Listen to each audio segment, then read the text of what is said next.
है। जब एक मुनि महाराज एक सिंह को भी समझाते हैं तो वह सिंह भी समझ करके अगली पर्यायों में भगवान महावीर बन जाता है। अपने जीवन में इस तरह की गुरु के प्रति अगर समर्पण की भावना बनी रहती है तो नियम से हमारा उद्धार होता है। जीवन में कोई चीज महत्वपूर्ण नहीं है। जीवन में किसी भी तरह के पद प्रतिष्ठाएं कोई महत्वपूर्ण नहीं है।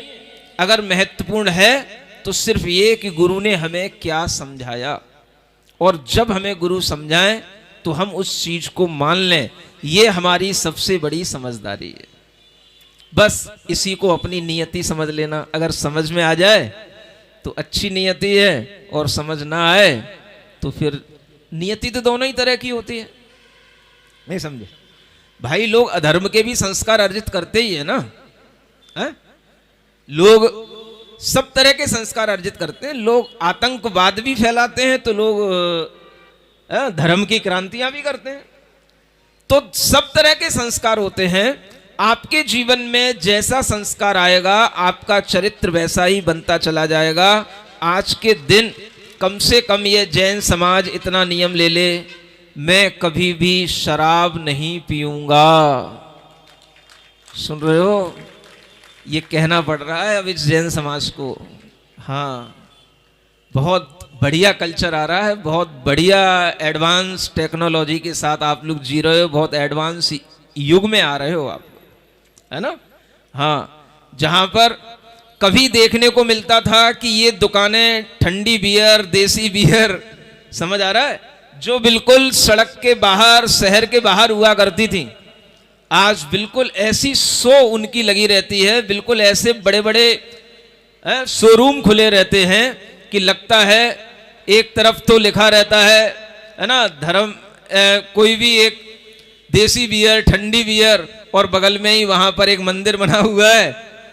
देख लो किस पर लोग ज्यादा चढ़ते हैं, किस पर लोग ज्यादा जाते हैं। आज समाज के अंदर जो एक खाने पीने का चलन बढ़ रहा है, अगर ऐसे प्रसंगों पर जहां आप देखते हो कि एक तरफ आप जिन्हें अपने आदर्श मानते हो, धर्म गुरुओं की शरण में रहते हो, कम से कम आज इतना ही अपने मन में संकल्प कर लेना, मैं कभी भी शराब, तंबाकू, नशे वाली चीजें नहीं करूंगा। अगर इतना भी तुम संकल्प करके यहां से जाओगे तो भी मैं समझ लूंगा कुछ अच्छा कर रहे हो। इतना कहना पड़ रहा है मुझे इस मंच से, सुन रहे हो?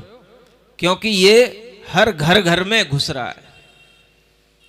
हर बच्चे, हर बड़े के अंदर ये शौक बन रहे हैं, और हर किसी के लिए ये समझ आ रहा है कि भाई क्या फर्क पड़ता है, पीना ही तो है, चाहे ये पी लो चाहे वो पी लो, जिसमें मजा आए वो थोड़ा सा पी लो भाई, फिर ये पीने को फिर और कहां मिलेगा। अगर कोई ऐसा समझा दे तो और पीने की इच्छा हो जाती है। दोस्त भी मिलते हैं तो सब तरह के मिल सकते हैं, वो आपकी नियति के अनुसार मिलेंगे। अगर आपको ऐसे दोस्त मिल गए जो आपको पीना सिखा दिए तो समझ लेना फिर अब ये भी आपकी नियति है।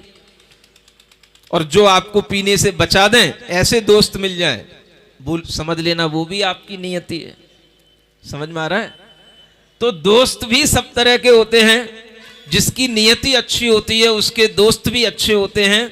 आज आपने देखा यहां पर जो एक मित्र थे, जो अभी मुनि श्री अभिनंदन सागर जी महाराज हैं, उनके परिवार के लोग भी, घर के लोग भी यहां पर आए हैं।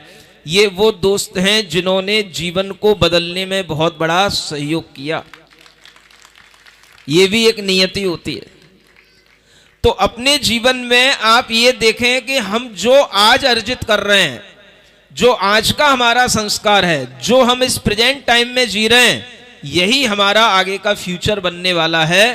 पास्ट टाइम के साथ में अगर इस प्रेजेंट का संघर्ष होगा तो जीत उसी की होगी जो नियति के साथ चल रहा होगा। समझ में आ रहा है क्या बोल रहा हूं? हाँ, कभी कभी आप प्रेजेंट के संस्कार भी उतने नहीं हावी अपने ऊपर देख पाते हो जितना आपका पास्ट का संस्कार आपके ऊपर हावी हो जाता है, तो वही नियति होती है।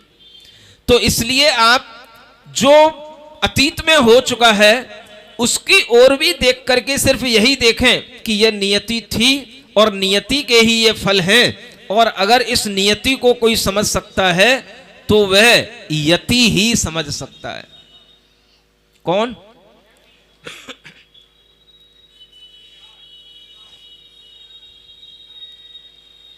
एक हाई को बनाया आज ही, सुन रहे हो? है? यति बना हूं, यति बना हूं, नीयत साफ है, सो नियति अच्छी। ये आज ही बनाया है आपके लिए। क्या सुन रहे हो? समझ में आ गया? यति बना हूं, नीयत साफ है, सो नियति अच्छी। आया समझ में? यति का मतलब ही होता है एक तरह से नीयत अच्छी रखना। भावों से यति बनने का मतलब है नीयत अच्छी होना, और द्रव्य से यति बनने का मतलब है केवल बाहर से परिग्रह का त्याग कर देना। अगर नीयत अच्छी होती है तो नियति भी अपने आप अच्छे रूप में ढलती हुई नजर आती है। इसलिए आप लोग भी अगर अपने जीवन को अच्छा बनाना चाहते हैं तो सिर्फ नीयत अच्छी रख लो। यति थोड़ा देर से भी बन जाओगे तो चलेगा। क्या करना?